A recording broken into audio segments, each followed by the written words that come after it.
पाणी हे भोकरदनची तहान भागवली पाहिजे. पाणी पाजायचं होतं त्याला भोकरदननं पाणी 13 तारखेला पाजलं आणि काल त्यांचं वाटेचे बाहेर आलं. ह्या भोकरदनने जालना जिल्ह्यातील जनतेनं त्यांना पाणी पाजलेलं आहे. आणि मी त्या गेल्या मला वाटतं 6 महिन्यापूर्वी तर 5-6 महिन्यापूर्वी हंडा मोर्चा आणला होता आणि त्यावेळेस मी त्यांना सांगितलं होतं फक्त मला 15 दिवस द्या, तुम्हाला आणि कसं पाणी आणावं लागतं ते आणून दाखवू. आणि त्या मोर्चा काढण्याच्या आधी आम्ही सत्तार सेटला विनंती करून ते 1-2 महिने आम्ही त्यांचा पाठलाग करून ही स्कीम आमची विरेगावपर्यंत चालू करून घेतली. पण आम्ही पडद्यामागे राहून काम करत होतो. कारण मी इथं आलो त्या अधिकाऱ्यावर दबाव एकाचसाठी आले, काय काम करू आले, पाणी चालू करायचं. मग मी चालू करायचं म्हणलं की म्हणत होतं नाही चालू करायचं. म्हणून आम्ही पडद्यामागून काम करून ते पाणी इथपर्यंत आणून देऊ. पण मी त्या दिवशी उजाळत आलो, सत्तार सेट येतो म्हणले तिथं आणि तिथं जाऊन त्यांच्या स्वागताची तयारी केली. आणि 6 महिन्यापूर्वी आम्ही नियोजन कसं पाणी आणायचं त्यासाठी सत्तार सेटला बोलवलं. पण ते मुलाच्या लग्नाची पत्रिका द्यायला तिथं काय गेले तर तिथून त्यांना सांगितलं वहाँ गाइड जा रहे तो राजा बोन वो खड़े वहाँ तुम वहाँ जाओ मत, ट्रीट उनको जाएंगा, हम बुलाएंगे जब आओ. बाबा आम्ही म्हणलं त्यांना बोललो यार का, त्यांच्या हातानं करा, त्यांच्या हातानं नारळ फोडा, त्यांच्या हातानं बटन दाबा. पण त्यांना ते केलं नाही. त्यांना भोकरदनवर मी दरवेळेला सांगतो का राग आहे तुमच्यावर की मुद्दाम होऊन तुम्हाला तडपूर ठेवायचं होतं त्यांना. पण लोकांना त्यांना तडपायला मोकळं करून टाकलं. त्यांची आता त्यांचे हाल जनतेनं करून टाकले. पण एवढी मस्ती आपण जे सांगितलं ना एवढी मस्ती कधी माणसात आली नाही पाहिजे. यात तर खरं सगळ्यांचे जिथं उपस्थितांचे नाव घ्यायला पाहिजे. पोलीस साहेब असतील, आप्पा आहे, महेशजी पुरोहित आहे, शमीमभाई आहे, नसीम पठाण आहे, अंकुशजी जाधव आहे, आमचे संतोष अण्णा ते रमेश जाधव आहे, सर्व तिथं आपल्या एजाज पठाण आहे, भोकरदन नगरीतील सर्व मान्यवर राहुल आहे, सगळे इथं मान्यवर उपस्थित आहे. आमचे सर्व इथं भोकरदनवासी सर्व आघाडीचे आणि इथले नागरिक मी सगळ्यांचंच मनापासून आभार व्यक्त करतो की त्यांनी सुरेश रावचं उपोषण सोडण्यासाठी सगळ्यांनी इथं उपस्थिती दर्शवली.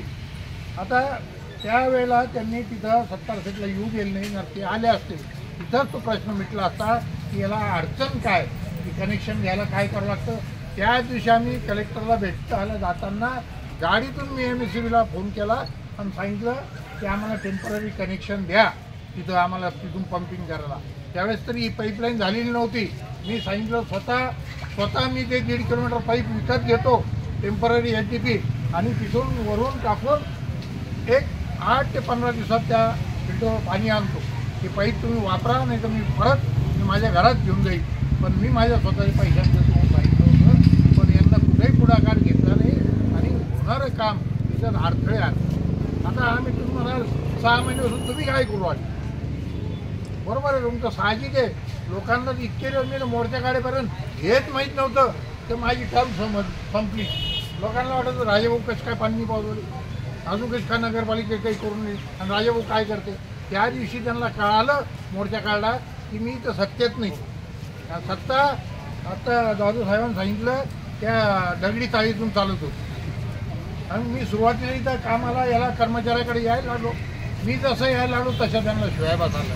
मग मी त्यांना हात जोडून विनंती केली नगरपालिका तुमच्या पद्धतीने चालवा, माझ्यामुळे तुम्हाला त्रास होतो आणि जनतेला त्रास होता असेल तर मी नगरपालिकेत येणं बंद करतो. तुम्ही पाहिलं असेल 2-2.5 वर्षात मी नगरपालिकेत पाहून नाही ठेवत. काही कायम काम असलं त्यांना अंदाज फोन करून सांगतो हे त्याचं काम आहे. ते बिचारे जितकं शक्य होईल तेवढं करतात. पण त्यांच्यावर एवढा दबाव होता. प्रत्येक टेंडर नगरपालिकेतून एक टेंडर होत नाही. प्रत्येक टेंडरची यादी, नगरपालिकेचे पैसे, यांचं खासदारकीचं इलेक्शन, त्यांचे काम करा म्हणून सगळ्या त्यांचे जे तितर होते तितर बटर जे त्यांच्याजवळ पुढं मागं पुढं करणार कधी आयुष्यात त्यांना रुपयाचं काम देत नाही. पण इलेक्शन आलं की 10-10 लाखाचे 20-20 लाखाची कामं दर कार्यकर्त्याला 5 वर्षात भोकरदनच्या कार्यकर्त्याला एकदा काम भेटतं. इलेक्शन आलं ठीक आहे. आता नगरपालिकेतल्या ह्या जनतेचे पैसे त्यांना ते 10-20 लाखाची कामं दिली. मग ते 2-3 दिवस हे महिनाभर पाळायला लागली त्यांचा प्रचार करायला. बूथवर त्याच्यामुळे उभे राहिले. पण ते जरी उभे राहिले आणि त्यांना प्रचार केला, जनतेनं ऐकलं पाहिजे ना. जनतेला दिसून आलं त्यांचे हाल काय करणं लावले. तर एवढं मोठं ज्या जोर केंद्रात सत्ता होती, राज्यात सत्ता होती, जर माणसाची इच्छा असली तर 8 दिवसात पाणी पाजू शकतो. लातूरला रेल्वेनं पाणी पाजलं जातं, तर आपल्या इथं भोकरनं टँकर आणि पाईपलाईन बाजूला 3 किलोमीटर पाणी आलेलं असताना का पाजलं जातं? आम्ही 8 महिने टँकरनं पाणी पाजलं. त्यावेळेला 4थ्या 5व्या दिवशी आम्ही शहराला पाणी दिलं आणि आता 1 महिना पाणी येत नाही. त्यावेळेला 20 टँकर होते, आता 35 टँकर आहे. म्हणजे खर्च किती नाही, पण कोणाचा पाणी पाहायला भेटून लागतो. म्हणून पाहण्यासाठी हा जो त्यांनी तळतळाट घेतला त्याचं पाप त्यांना ह्या 13 तारखेला भोगावं लागलं आणि काल निकालाच्या माध्यमातून त्याचा रिझल्ट आला. म्हणून ह्या खासदारांना मी आता तुम्ही म्हणाला की आता तुम्ही कसं पाणी वाहणार, मी सांगितलं 15 दिवसात द्या. आता त्यांच्या कर्मचाऱ्याला द्यायची गरज नाही. शिवला तिथंच सांगितलं की भोकरदन शहरातला जालना मतदारसंघ तिसऱ्यांदा स्वातंत्र्य मिळालं. पहिल्यांदा भारतात स्वातंत्र्य मिळालं तर आम्ही निजाम स्टेटमध्ये होतो, आम्हाला स्वातंत्र्य भेटलं नव्हतं. भारत स्वतंत्र झाल्यानंतर निजाम स्टेटकडून आम्हाला मराठवाडा मुक्ती संग्राम त्या दिवशी आम्हाला स्वातंत्र्य मिळालं आणि त्यानंतर परत त्यात आम्ही 30 वर्षापासून या भाजपच्या आधिपत्याखाली इथं जगत होतो. यांना कोणाला मोकळी श्वास घ्यायचा अधिकार ठेवला नाही, काम सांगण्याचा अधिकार ठेवला नाही. काही मागायला जावं तर तुम्हाला फार अक्कल आहे का, जास्त बोलू आला का? त्या बिचारा चोराळ्याच्या पोराला त्यांनी नुसता इलेक्शन झाल्यावर आम्हाला रस्ता द्या म्हणलं, त्याला मारलं. म्हणजे इतकी दहशत आपल्या भागात निर्माण केली होती. हा त्यांचाच कार्यकर्ता, पण तो बोलला म्हणून त्याला मारलं गेलं, अशी दहशत. पण लोक काय करू शकतात पोलीस साहेबांना आणि आपण सांगितलं एकदा ठरवल्यावर माणूस काय हे मताच्या रूपानं काय करू शकतो. तेवढाही मोठा असला त्यांची जागा लागू शकतो. मी तुम्हाला आज जास्त याच्यावर राजकीय भाषण नाही करणार. त्यांना पाणी पाजत ते पाजलेलं आहे, पण आपण या 15 तारखेच्या ते 20 तारखेच्या आसपास ह्या भोकरदनची तहान निश्चित भागू. नगरपालिका मला माहिती आहे 70 सीटवरच दबाव होता, कारण की आघाडीमध्ये एका पक्षात काम करत होते म्हणून 70 सीटही जे पैसे भरायला अडचण येत होती त्यांच्यावर दबाव होता. तुम्ही त्याच्यावर सहकार्य करू नका, पैसे भरू नका. ते पैसे नगरपालिकेनं भरायचे. सिल्लोड नगरपालिकेनं 48 लाख रुपये, पण आपण त्याच्यातून तोडगा काढू. नगरपालिका सिल्लोड काही भरल, काही आम्ही भोकरदनचे भरू. नाही भरले तर आम्ही धुळी घेऊन फिरू, चंदा तयार करू आणि आम्ही आमच्या पद्धतीनं आम्ही स्वतंत्र नगरपालिकाने करू शकली तर आम्ही आमच्या ताकदीवरती नगरपालिकेत पाणी कसं येत नाही दाखवून देऊ. कारण की आता आम्हाला एक मोठी ताकद आली, कारण की आमची इच्छा जरी होती तर आम्ही करू शकत नव्हतो. आज खासदाराच्या माध्यमातून आता नवनिर्वाचित खासदार डॉक्टर कल्याण काळे साहेबाला मी एक पहिला शब्द घेतला होता, तुम्ही निवडून आल्यावर मला काय मदत करायची, फक्त भोकरदनच्या पाण्या प्रश्नावर पहिली कुठं मिटिंग घ्याल तर कमिशनर ऑफिसमध्ये तुम्ही पूर्ण अधिकाऱ्याची मिटिंग लावली पाहिजे. आणि त्यांनी मला आश्वासन दिले येत्या शुक्रवारी किंवा सोमवारी मी आपले खासदार नवनिर्वाचित डॉक्टर कल्याण काळे साहेबाबरोबर तिथं जाऊन त्याच्यावर काय मार्ग, त्याला अक्कलही लागते. हो म्या हे केलं, म्या केलं, त्या केलं, तुकलं म्या करून काम होत नसते. तुम्हाला सत्ता भेटली पण सत्ता भोगता आली पाहिजे, जनतेचा फायदा. यांना फक्त एकच काम माहिती आहे की पैसे किती आणायचे आणि त्यातले किती खायचे. रस्त्याच्या चांगले रस्ते उखळा, त्याच्यावर नवीन रस्ते करा, पैसे खर्चाला जागा नाही. आणि आत्ता सांगितलं आपण कितीचं ते इंजिन लावलं. जर हे यांचं 48 लाख रुपये भरायला नाही तर ते 50 लाखाचा तिथे इंजिनला वाटा करायला हे नगरपालिकेचे पैसे खर्च झाले, त्यांच्या घरातले झाले, त्यांच्या ज्वारी बाजरी इकून. हा नगरपालिकेचा फंड आहे तरी व्यवहार आहे. नगरपालिकेच्या माध्यमातून तो पैसा खर्च झालेला आपला, तो पंचायत समितीचा नाही आणि शासनाचा नाही, नगरपालिकेचा आपल्या पाण्याचे हक्काचे पैसे, या जनतेचे पैसे, त्याची तर ते मुरदार इंजिन उभं करायला त्यांना 50 लाख रुपये.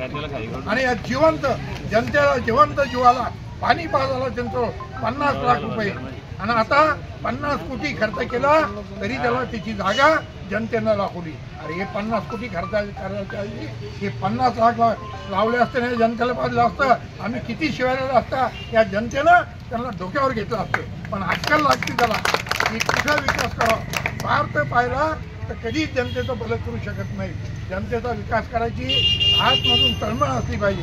त्यांच्यात मस्ती आली होती की आम्ही जनतेला उपाशी ठेवलं, त्यांना ताणलेलं ठेवलं, काही केलं ते झकमारून पुढे जात नाही. त्यांना माझ्याशिवाय पर्याय नाही आले आमच्याकडं आम्ही यांना जेलमध्ये टाकू, यांना त्रास देऊ, त्या धाकानं हे मतदान करते.